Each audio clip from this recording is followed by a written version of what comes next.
예수님께서 첫 제자들을 부르시고 갈릴리의 땅, 이방의 갈릴리라고 하는 이 땅에서 행하신 일들, 사역을 처음 시작하신 일들을 마태복음 3장 맨 마지막에 이렇게 세 구절로 짧게 요약해서 설명을 해줬어요.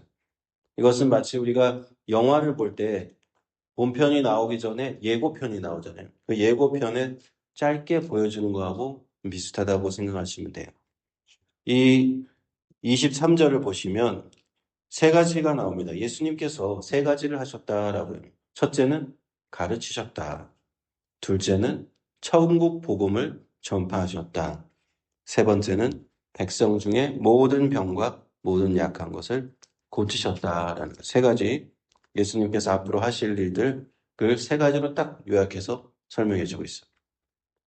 그리고 가르치셨다는 내용을 첫 번째로 보면 하나님의 말씀이 구약 성경, 유대인들이 보는 토라라고 합니다. 이 구약 성경을 가르치셨다라는 건데 그 내용이 바로 뒷장 5장부터 나오죠. 5장부터 어떤 내용이 나옵니까? 산상설교가 나오죠. 산상수훈이 5장, 6장, 7장 이렇게 세 장에 걸쳐서 나오는 것인데 예수님이 무엇을 가르치셨는지 자세하게 이제 5장부터 나오게 될 것입니다. 그리고 예수님은 그 토라 구약 성경을 해석해 주고 계시는데 이제까지 어떤 사람도 그렇게 해석해 주지 않은 방식으로 구약 성경을 해석해 주세요. 그래서 그 말씀을 우리가 다음 시간부터 다음 새벽 기도 시간에 배우게 됩니다. 두 번째로는 이제 예수님께서 천국 복음을 전파하셨다라는 거죠. 우리가 세례 요한이 얘기했고 예수님이 처음 갈릴리에 오셔서 전파하셨던 그 복음. 회개하라 천국이 가까이 왔다라고 하는 천국 복음입니다.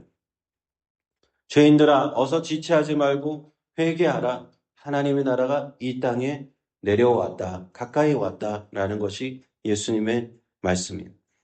하나님의 나라를 갖고 오신 분이 누굽니까? 바로 예수 그리스도 본인 우리 주님께서 원래 하나님과 동등하시고 하나님과 본체 같은 분이셨는데 그분이 하나님 나라를 데리고 이 땅에 오신 거예요. 그래서 주기도문에 예수님께서 제자들이 기도를 가르쳐 주십시오 하고 했을 때 예수님이 뭐라고 가르쳐 주셨나요?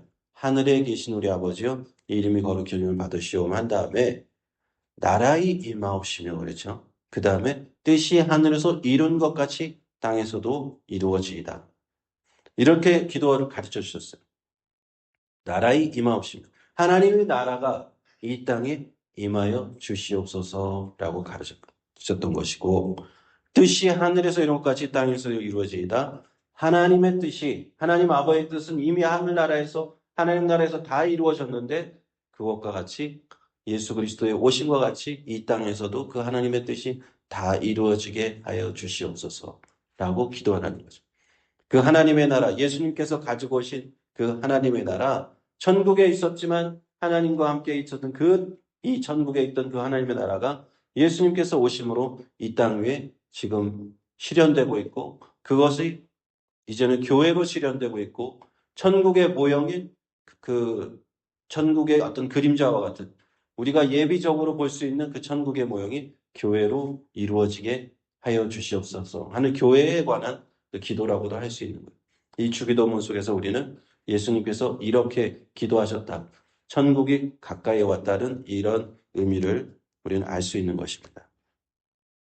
세 번째로 백성 중에 모든 병과 모든 약한 것을 고치셨다라고 씁니다.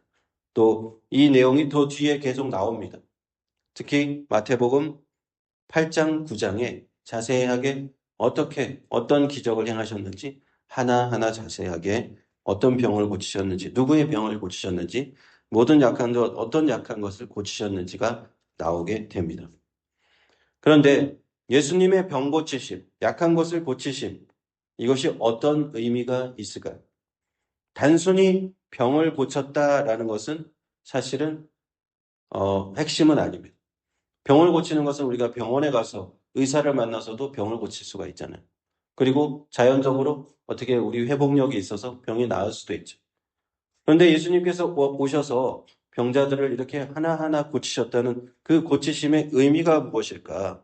한번 생각해 봐야 되는데 그것이 하나님의 나라를 이 땅에 보여주시는 하나의 방편이었다라고 생각하시면 돼요.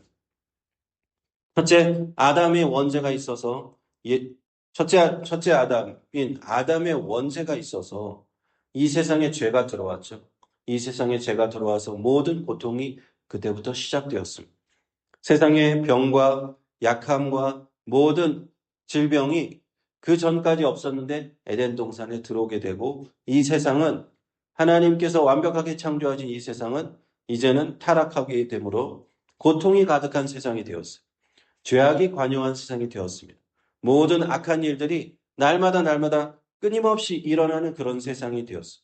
온갖 질병으로 고통받다가 결국에는 그렇게 멸망하고 마는 그런 세상이 되었는데 둘째 아담, 첫째 아담이 그런 하나님의 말씀을 순종치 않으므로 그러나 둘째 아담 예수님께서는 모든 마귀의 시험을 이기시고 우리가 앞서 봤었죠.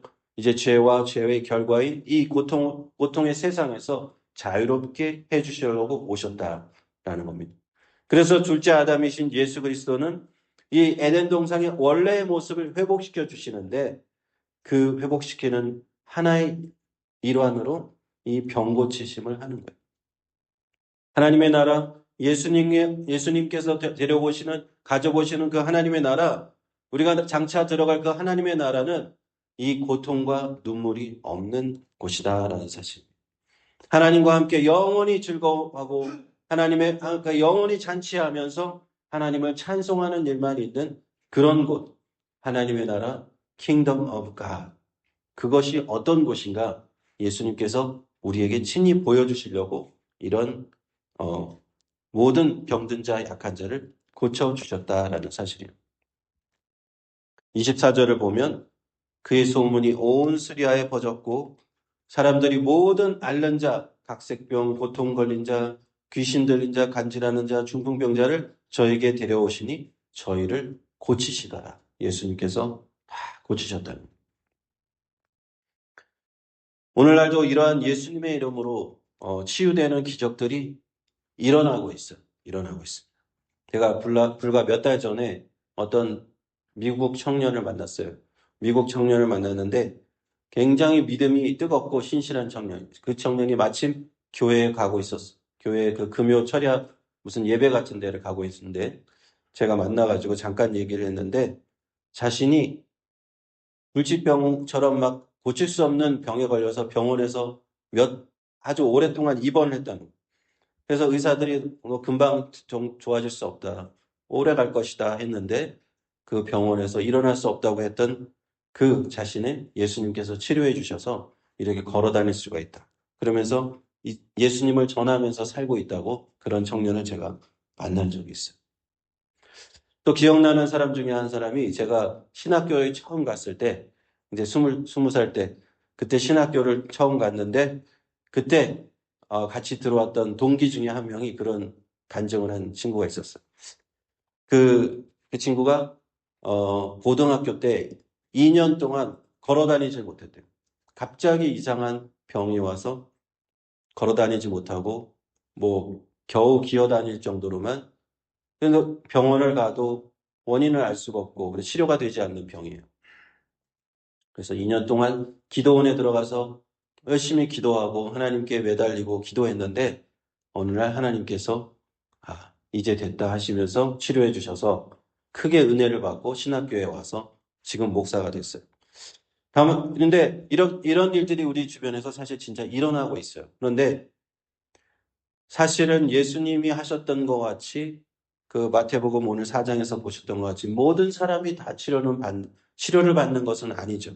여러분들도 다 겪어보셨을 거예요. 모든 기도했다고 다 치료받는 것은 아니에요. 그것이 뭔가 좀 다른 점이라면 다른 점일 거예요. 그런데 분명한 것은 주님께서 원하시는 때에 원하시는 사람에게는 분명히 아직도 여전히 치유의 기적을 베풀어 주시고 계신다는 사실입니다. 그 목적을 생각해 보셔야 돼요. 왜 예수님께서 병을 고쳐주실까? 오늘날에도 그것은 어떤 목적일까요? 그 사람이 다시 건강해져서 잘 먹고 잘 살라고 해주신 걸까요? 그거는 사실은 병원에 가서 의사 선생님들이 하시는 목적이죠. 아픈 사람들이 와서 고쳐주고 다시 건강하게 되라. 단순히 그런 목적은 아니라는 거예요. 오늘 말씀드렸듯이 하나님께서 우리에게 때때로 그런 기적을 보여주실 때는 그런 이유가 분명히 있을 때예요. 하나님 나라의 복음이 전파되도록 하나님의 나라를 보여주셔야 하는 그런 분명한 필요가 있을 때는 하나님께서 그것을 보여주신다 하는 것을 믿습니다. 저는 계속 기도하기를 우리 교회에서도 또 우리가 믿는 지금 이곳에도 하나님께서 그런 하나님의 나라를 보여주시옵소서. 하나님의 뜻대로 우리가 기도하고 우리가 주변에 아프신 분들을 위해서 같이 기도하고 손을 얹고 안수하고 이렇게 기도할 때 예수님께서 보여주시는 그 기적이 나타나게 되기를 우리는 간절히 기도하고 있습니다. 또 마지막 절을 보면 25절 갈릴리와 데가볼리에서 예루살렘과 유대와 요단강 건너편에서 허다한 무리가 쫓으니라 라고 이방의 갈릴리라고 말씀드렸습니다. 앞서 보셨죠? 흑암에 앉은 백성이 있는 그런 곳이었어요. 그곳에서 시작한 예수님의 사역이 이제 점점 넓어지고 있습니다. 데가볼리라고 하는 헬라어로 10개의 도시라고 하는 지역인데 동쪽에 위치한 팔레스타인 동쪽에 10개의 도시까지 그 소문이 퍼졌고 그리고 더 나아가서 이스라엘의 가장 중심 도시까지 예루살렘까지 소문이 퍼졌고 유대 땅과 요단강 저 멀리까지 허다한 물이 수많은 무리가 예수님을 따르게 되었다라는 사실입니다. 이제는 그 무리가 이스라엘 근처에만 있는 것이 아니라 복음은 그 예수님께서 부활 승천하신 이후로 계속 전파되었고 처음에는 유럽으로 갔고 유럽에서 저쪽으로 아시아 쪽으로 넘어오고 미국으로 넘어오고 남미로 넘어가고 이제 전 지구를 복음이 이렇게 둘러싸고 있잖아요. 우리가 그때 그 지금 복음이 거의 땅끝까지 전해지고 있는 그때를 살고 있습니다.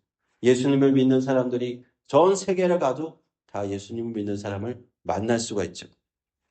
그것이 바로 갈릴리에서 시작했던 예수님의 사역이 이렇게 하나님께서 예수님의 복음을 전하셨다. 이렇게 볼 수 있습니다. 이제 예고편이 이제 끝났어요. 이제 예고편을 보고선 이제 다음 5장부터는 하나님께서 본격적으로 예수님께서 그 가르치심, 어떻게 가르치셨는지, 어떻게 사역을 하셨는지, 어떻게 고치셨는지 이것을 우리는 보게 될 것입니다. 할렐루야. 기도하겠습니다.